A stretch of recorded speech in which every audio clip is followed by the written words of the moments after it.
मैं coming sir?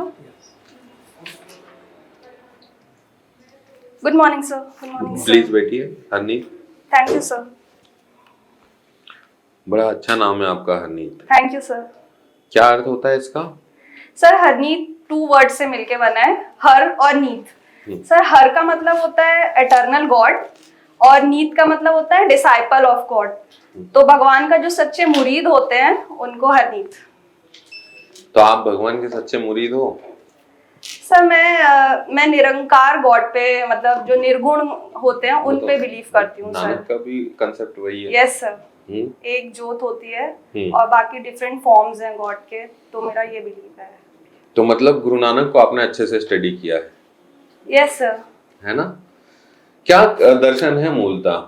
भक्ति जब हम काल देखते हैं उस टाइम पीरियड में भारत में बहुत सारे खूबसूरत तारे निकलते हैं, जिनमें हम तुलसी की बात कर लें, मीरा की बात करें, उन्हीं में से एक नानक है। yes, कबीर हैं। yes, तो नानक इन सब से किस प्रकार भिन्न है? सर ये जो मिडीवियल एरा में जब भक्ति मूवमेंट चल रहा था सर, तो बेसिकली भक्ति मूवमेंट का स्टार्ट होने का जो रीजन था उस टाइम जो ब्राह्मण्स का जो एक सुपीरियोरिटी सर इस्टेब्लिश हुई थी और कास्ट डिफरेंट डिफरेंट सेक्शंस में डिवाइड हो चुकी थी सर। तो कास्ट सिस्टम को एबॉलिश करके सर गुरु नानक देव जी ने सिख धर्म की नींव रखी थी सर। सब इक्वल हैं, जितनी भी विमेन्स हैं वो सब इक्वल हैं, तो उनको इक्वल डिनोट करने के लिए कौर वर्ड यूज करते हैं। कौर का मतलब होता है प्रिंसेस। तो ऊंच नीच नहीं है सर, और जो मेल्स होते हैं उनमें सिंह वर्ड यूज होता है, तो वो सब भी इक्वल है। सिंह मतलब लायन। सिंह तो बाद में लगाया गया और भी बाद में लाए थे गुरु गोविंद सिंह के समय। यस सर, बट स्टार्ट जब उन्होंने ऐसे किया था तब ऐसे किया था कि हम दो व्यक्तित्वों को सामने रखते हैं yes, जो sir. सिख धर्म को ऊंचाइयों पर ले गए। Yes sir. एक है आपके गुरु नानक और एक है गुरु गोविंद। Yes sir. लेकिन दोनों की जो फिलॉसफी है उसमें बहुत ज्यादा भेद दिखाई देता है। अगर हम दार्शनिक या स्पिरिचुअल बात करें तो हमारे पास नानक जैसा व्यक्तित्व है। Yes sir. लेकिन दार्शनिक रूप से गुरु गोविंद वैसे नहीं दिखाई देते हैं। Yes sir. क्या कारण हो सकता है? सर जब फिफ्थ गुरु अर्जन देव जी को मुगल्स द्वारा जब असैसिनेट किया गया था सर, तो जो सिख कम्युनिटी थी वो एज अ मिलिटेंट कम्युनिटी उभर के आई थी सर। तो फिलोसफिकल, इंटेलेक्चुअल और स्पिरिचुअलिटी के साथ साथ सेल्फ डिफेंस की जो एक चीज इसमें इंक्लूड की गई थी सर, तो सिक्स्थ गुरु से ये चीजें स्टार्ट की गई थी सर, कि सेल्फ प्रोटेक्शन और जो सोसाइटी है उसमें भी जो इनोसेंट है उनका भी हमको प्रोटेक्शन करना है। तो सिर्फ स्पिरिचुअलिटी तो है जरूरी, बट समाज को बचाना भी जरूरी है सर। तो एज अ मिलिटेंट उभर के आए थे सिख। ठीक है, ये गुरु सिंह सभा क्या है? Guru Singh Sabha, sorry sir, I M unaware. ठीक है, हम देखते हैं कि एक ननकाना साहिब बहुत चर्चे में रहा है पिछले दिनों।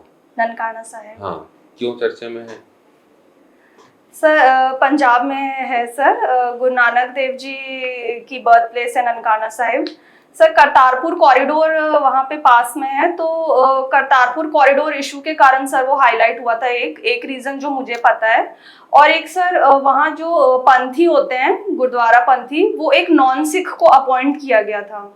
तो इस पर भी काफी इशू रेस किए गए थे कि एक नॉन सिख उतनी अच्छी से नहीं समझ पाएगा, जो गुरुद्वारा है उसकी काफी बेदबी हो सकती है। तो डिमांड इस साइड से ये आई थी कि एक सिख को ही वहाँ पे गुरुद्वारा पंथी अपॉइंट किया जाना चाहिए। और सर जो करतारपुर कॉरिडोर वाला जो इशू था उसमें सर ये था कि 3 to 4 किलोमीटर का बस डिस्टेंस था, जो इंडियन पंजाब है वहाँ से और पाकिस्तान पंजाब में 3 to 4 किलोमीटर के डिस्टेंस के लिए वीज़ा के लिए अप्लाई करना पड़ता था, और एक हैवी फीस चार्ज की जाती थी सर। तो इसको अबॉलिश करने के लिए करतारपुर कॉरिडोर ओपन किया गया, जो वीज़ा फ्री हम ट्रैवल कर सकते हैं, और वो जो फीस थी वो भी अबॉलिश की गई, और जो इंडियंस पिलग्रिमेज वहाँ जाते थे उनको प्रोटेक्शन भी प्रोवाइड की जाती है सर। तो ये था करतारपुर। ओके, आप मुझे बताइए कि आप जबलपुर से हैं? Yes sir. और जबलपुर में हाथी ताल आपका जन्म स्थान है। क्या Yes, विशेषता है हाथी ताल की? Yes sir. Sir Gond queen जो रानी दुर्गावती जी थी, वो वाटर कंजर्वेशन को लेके काफी कीन थी सर। तो उन्होंने 52 तालाबों का वहाँ निर्माण करवाया था, उनमें से एक तालाब हाथी ताल था। और सर हाथीताल का नाम इसलिए हाथीताल पड़ा क्योंकि सर वहाँ हाथियों का बहुत आना जाना हुआ करता था उस तालाब में, और बहुत अच्छा वहाँ का इकोसिस्टम था। लेकिन सर अब नहीं रहा है वो तालाब, क्योंकि सर जब सैंड माइनिंग हो रही थी तो वहाँ धोखे से डिटर्जेंट पाउडर डाल दिया गया था, तो वहाँ का जितना भी इकोसिस्टम और वेजिटेशन था वो सब डिस्ट्रॉय हो गया सर। तो अब वहाँ तालाब नहीं है, सिर्फ नाम रह गया सर। ये नरही क्या है? Yes sir. नरही एक प्लेस काफी चर्चे में रहता है। Sorry sir. नरही इतिहास में चर्चे में रहा है। Sorry sir, I am not able to recall. अभी आपने रानी की चर्चा की, उन्हीं से संबंधित है। Sir I will read it. ठीक है। Yes sir. जो अकबर के सेनापति ने रानी से लड़ाई लड़ी थी, यस सर। वो कहाँ पर लड़ी थी और कब लड़ी थी? सर आसफ खां अकबर द्वारा 1664 में लड़ाई। 1664। 1564, yes sir, sorry sir. Sir 1564 में हुई थी, और ये चौरागढ़ में हुई थी sir. I am not sure sir, मगर जहाँ तक तो चौरागढ़ में हुई थी। चलो ठीक है, आप मुझे ये बताओ, आपने कंप्यूटर पढ़ा है, कंप्यूटर साइंस पढ़ा है, यस सर। इंजीनियरिंग कर लिया है 86%, है ना? Yes sir. तो थोड़ा डिटेल क्वेश्चन ही पूछना चाहिए फिर तो आपसे। Yes sir, I will try. Okay, method, instructor, class क्या होते हैं? Sir method, structure and class. Method, instructor, class. What is method, instructor, class? Sorry sir, I am not able. What is interface? Sir interface जो दो different जो mediums होते हैं उनके बीच का जो एक कॉमन इंस्ट्रक्शंस प्रोवाइड करता है वो इंटरफेस होता है सर। जैसे कि ऑपरेटिंग सिस्टम एक इंटरफेस है जो यूजर और हार्डवेयर के बीच का इंटरफेस है। तो सर ये इंटरफेस। कंस्ट्रक्टर क्या होते हैं, इनके टाइप्स बताइए। Sir constructor, sir I am not exactly sure about it, but I can try sir. नहीं, आपको श्योर होना चाहिए, आप 86% से कंप्यूटर इंजीनियरिंग कर रहे हैं, फिर भी कंस्ट्रक्टर के लिए श्योर नहीं है। Constructor sir. सर जब क्लास क्रिएट होती है C++ प्रोग्रामिंग लैंग्वेज में, तो क्लास एक ऑब्जेक्ट की जो प्रॉपर्टीज रहती है वो क्लास में लिखी जाती है। जब सर क्लास क्रिएट होती है तो ऑटोमेटिकली कंस्ट्रक्टर क्रिएट होता है सर, जो उसके लिए हम वेरिएबल्स अलॉट करते हैं, इंटीजर, फ्लोट, कैरेक्टर। तो उसके लिए सर जो स्पेस ऑक्यूपाई करता है वो कंस्ट्रक्टर करता है। और सर जब हम टाइप है इसके, कुछ टाइप्स ऑफ कंस्ट्रक्टर।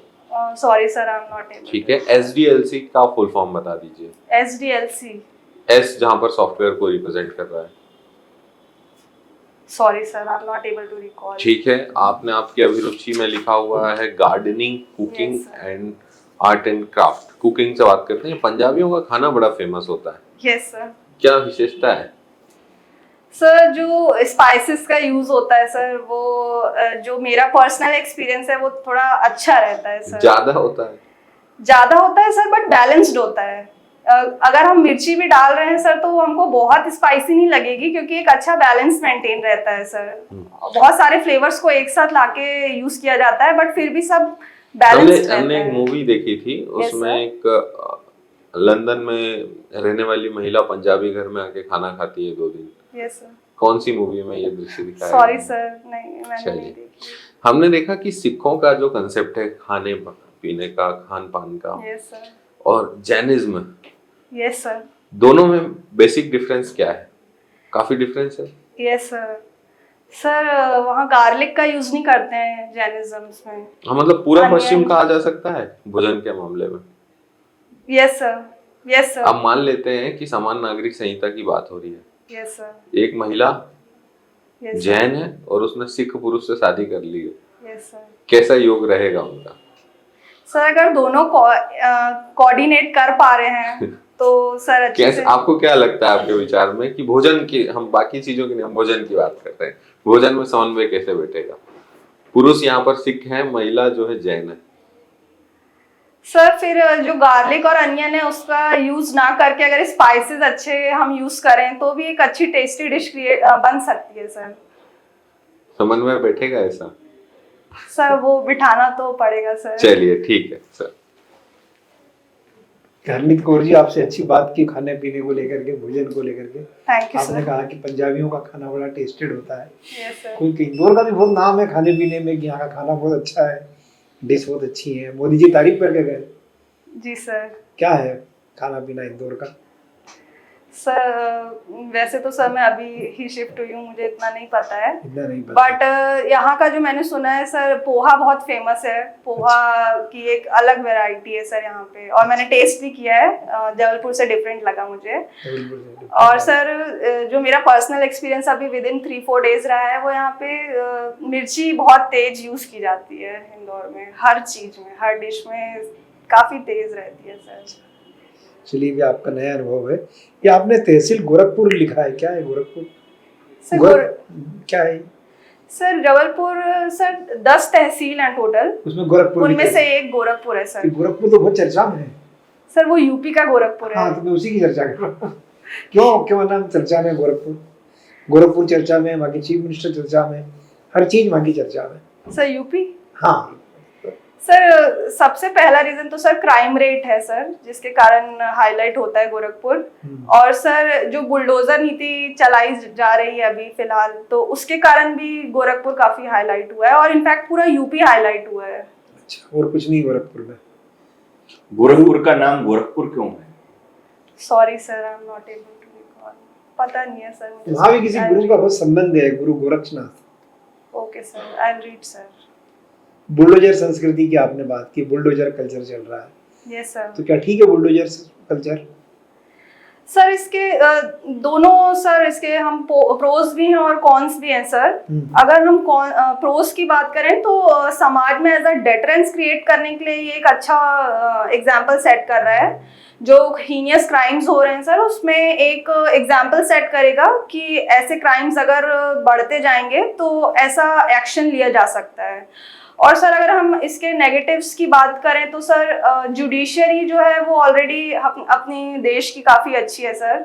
अगर आउट ऑफ लॉ जाके ऐसी चीज़ की जा रही है सर, तो ये सर डर क्रिएट करेगा। एक डर एक टाइम तक ही रहेगा सर, आगे जाके जो क्रिमिनल रिकॉर्ड वाले जो लोग हैं सर, वो उसी जगह पे घर बनाएंगे जानबूझ के, जो अवैध होगी उनको डर नहीं रहेगा। तो सर इसके दोनों पहलू हैं। हरियाणा में तो इसका जुडिशरी ने विरोध किया है कि आप चाहे जहाँ मकान नहीं तोड़ सकते। सर अगर इलीगल बनाया गया है तो वो तोड़ना सही है सर, और अभी तक जितने भी तोड़े गए हैं वो अवैध ही थे सर, जितने भी। Yes sir. आपका एक कॉलेज के श्री राम प्रौद्योगिकी संस्थान है। Yes sir. क्या है इसको कौन ग्रुप रन करता है? Shri Ram group sir Shri Ram group of institute sir, ये कलसौरिया जी हैं, उनका है ये। और जबलपुर का ये जबलपुर इंजीनियरिंग कॉलेज के बाद जो पहला प्राइवेट कॉलेज बना था वो Shri Ram institute of technology था। और इसरो के डायरेक्टर हैं कोष्टा सर, वो फाउंडिंग मेंबर्स में से हैं सर। हम सिर्फ इसके श्री राम ग्रुप की चर्चा करते हैं। अभी कल या 2 दिन पहले के श्री राम ग्रुप की बहुत चर्चा हुई है, वो साउथ का है। उसके जो मालिक थे त्यागराज, उन्होंने बहुत बड़ा त्याग किया है। क्या त्याग किया? सॉरी सर, आपने नहीं पढ़ा? Yes sir. अभी नान सिख की चर्चा हुई कि पाकिस्तान में ननकाना साहिब में किसी नान सिख की नियुक्ति कर दी है, आपने जिक्र किया। Yes sir. ऐसा तिरुपति में भी हुआ है कि एक तिरुपति हिंदू टेम्पल है। यस सर, क्रिश्चियन अपॉइंट हुए हैं अभी, आई गेस। क्या किसको अपॉइंट किया है? सर नेम तो एग्जैक्टली मैं अभी रिकॉल नहीं कर पा रही हूँ, बट वहाँ पे भी क्रिश्चियन को अपॉइंट, एक क्रिश्चियन मेंबर है, उनको अपॉइंट किया गया है। तो इसके लिए काफी, किस पोस्ट के लिए? सर हाईएस्ट अथॉरिटी में ही जो तिरुपति के जो मैनेजमेंट का जो स्टाफ है शायद उसमें किया गया है sir. I will read it. क्या हो रहा है फिर उसका? सर अभी तो विरोध हो रहा है। विरोध हो रहा है। वो अपॉइंट हो चुके हैं बट विरोध हो रहा है। सेकंड टाइम अपॉइंट हुए हैं, इसके पहले भी हो चुके हैं बट 2 साल के लिए। Okay sir, I will read it. अच्छा, एक और लास्ट क्वेश्चन है। हाँ जी। ये आनंदपुर साहिब प्रस्ताव बहुत चर्चा में रहता है, क्या है आनंदपुर साहिब प्रस्ताव? आनंदपुर रेजोल्यूशन। Yes sir. क्या है सर? जब इंडिया का डिवीजन हुआ था सर, तो जो पंजाब था वो 2 पार्ट्स में डिवाइड हो गया था, इंडियन पंजाब और पाकिस्तान पंजाब। तो सर वहाँ पे ये मांग उठी थी, जो पंजाब है वो एक सोवरेन स्टेट के रूप में बनाया जाना चाहिए, और पंजाब का एक अपना खुद का कॉन्स्टिट्यूशन होना चाहिए। जो मेन मुद्दे होते हैं देश के, डिफेंस, फॉरेन, वो सिर्फ सेंटर के हाथ में होने चाहिए। बाकी पंजाब पूरा एक सेक्युलर सोवरेन स्टेट होना चाहिए सर। तो ये आनंदपुर साहिब रेजोल्यूशन 1973 में पास हुआ था। आगे जाके सर जब ये पास नहीं हुआ था तो फिर जो इनडायरेक्टली या डायरेक्टली बोलें जो सिख राइट्स हुए थे 1984 के, वो सर उसी का रिजल्ट थे। जो डिसकंटेंट पैदा हुआ था वहाँ उस समय कि वो रेजोल्यूशन पास नहीं हुआ, जो प्रोमिसेस किए गए थे कि पंजाब डिवाइड हुआ है बट हम आपके जो राइट्स हैं उनकी रिस्पेक्ट करेंगे, तो ऐसा वहाँ जनता को महसूस हुआ था कि हमारे राइट्स को प्रोटेक्ट नहीं किया जा रहा है। तो वो आगे जाके सर 1984 के राइट्स के रूप में खालिस्तान मूवमेंट जो आज है सर कहीं ना कहीं उसी से रिलेटेड है। अभी कल ब्रिटेन में काफी खालिस्तान मूवमेंट्स की बात चलती रहती है। Yes sir. वहाँ क्यों उठाते हैं मांग, इंडिया की बजाय वहाँ ज्यादा उठती है ब्रिटेन में? जी सर, सिर्फ सर ब्रिटेन में नहीं, अमेरिका और कनाडा, ऑस्ट्रेलिया, कनाडा, यहाँ फॉरेन में ही खालिस्तान मूवमेंट, जो सर मेरा मानना है वो ये है कि इंडियन कॉन्सेप्ट नहीं है खालिस्तान मूवमेंट, क्योंकि जो इंडियन सिख्स हैं वो ग्राउंड रियलिटी से काफ़ी वाकिफ हैं कि यहाँ क्या हो रहा है हमारे साथ। बट सर बाहर क्या है, जो 1984 की जो मेमोरीज हैं उसी के बेसिस पे जो इशू है खालिस्तान इशू, इसको इग्नाइट करते हैं बार बार। और सर ये कनाडा में इसलिए ज़्यादा हाईलाइट होता है क्योंकि जो वहाँ की ट्रूडो सरकार है वो जगमीत सिंह नाम के एक व्यक्ति हैं जिनको किंग मेकर बोला जाता है, उनके सपोर्ट से ही वहाँ की गवर्नमेंट बन पाई है जो कि प्रो खालिस्तानी ऑलरेडी है सर। तो वहाँ की जो गवर्नमेंट है वो उनका विरोध नहीं कर पाती है, क्योंकि अगर वो विरोध करेगी तो उनको तो सपोर्ट मिल रहा है सर। तो कनाडा में तो सर ये इशू है कि वहाँ ना चाहते हुए भी गवर्नमेंट को, इनफैक्ट सर जो वहाँ के डिफेंस मिनिस्टर है वो भी प्रो खालिस्तानी है। Yes sir. Thank you sir. Harneet ji, yes sir. आपकी बहुत सारी हॉबीज हैं, यस सर। है ना? फिर ये आर्ट एंड क्राफ्ट, ये तो बहुत बड़ा एरिया है। क्या क्या आता है इसमें आर्ट एंड क्राफ्ट में? सर बहुत बड़ा एरिया है ये सर, बट तो मैं कुछ ये जानना चाहता हूँ, हाँ जी सर। आप पढ़ाई कैसे कर पाती हो? गार्डनिंग भी करेंगी, कुकिंग भी करेंगी, आर्ट एंड क्राफ्ट में इतने सारे काम हैं। Yes sir. तो आखिर को क्या करती हैं? सोती हैं कि नहीं सोती हैं, कि कुछ ना कुछ करती रहती सर टाइम मैनेजमेंट सर, जैसे कुकिंग है वो तो सर एक इसके टाइम निकाल के सर हम करते ही हैं सर। और जो गार्डनिंग है, जैसे हम खुद खाना खाते हैं वैसे पेड़ों की भी देखभाल सर करनी ही पड़ती है। और सर जो आर्ट एंड क्राफ्ट है वो डेली नहीं हो पाता है सर, बट वीक पे मतलब उसमें मैं टाइम डेडिकेट करती हूँ सर। और सर मन के ऊपर भी है, कभी बीच में मन हो जाता है सर तो मैं जरूर कुछ ना कुछ ट्राई करती हूँ सर। ये बताइए, अहमदिया मुस्लिम्स से रिलेटेड क्या डिस्प्यूट है अभी? सॉरी सर, नहीं मालूम आपको? No sir. Delhi service act या दिल्ली सेवा बिल क्या है? Yes sir. Sir Delhi ordinance pass हुआ था पहले मार्च में। अभी सेंट्रल गवर्नमेंट ने the government of NCT amendment act pass किया है सर। इसमें सर जो दिल्ली का जो सर गवर्नमेंट है वो एक लेफ्टिनेंट गवर्नर संभालते हैं जो कि सेंटर द्वारा अपॉइंट किए जाते हैं। और सर यहाँ पे लेजिस्लेटिव असेंबली भी है, चीफ मिनिस्टर जो हेड करते हैं। तो सर जो एलजी थे उनके अंदर बेसिकली जो मेन काम थे वो पुलिस, पब्लिक ऑर्डर और लैंड रिलेटेड थे। तो जो सीएम है और उनका कैबिनेट है उनके द्वारा मांग उठाई गई थी कि जो सर्विसेज हैं वो सीएम के अंडर आए। तो बट सर सेंट्रल गवर्नमेंट ने इसका अपोज करते हुए जो बिल पास किया है सर, उसमें जो सर्विसेज हैं दिल्ली की वो भी अब बिल पास करने के पहले क्या हुआ था? सर ऑर्डिनेंस बनाया गया था उसको। ऑर्डिनेंस के पहले क्या हुआ था? सर सुप्रीम कोर्ट द्वारा ये डिसीजन आया था कि ये सीएम को मिलनी चाहिए, क्या जो लेजिस्लेटिव असेंबली है और कैबिनेट है उनको उनके हाथ में होना चाहिए ये सर्विसेज रिलेटेड।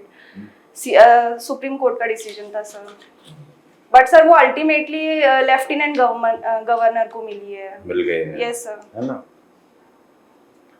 तो आखिर को हमारी पार्लियामेंट ने यस सर दिल्ली के ऊपर कानून कैसे बना दिया?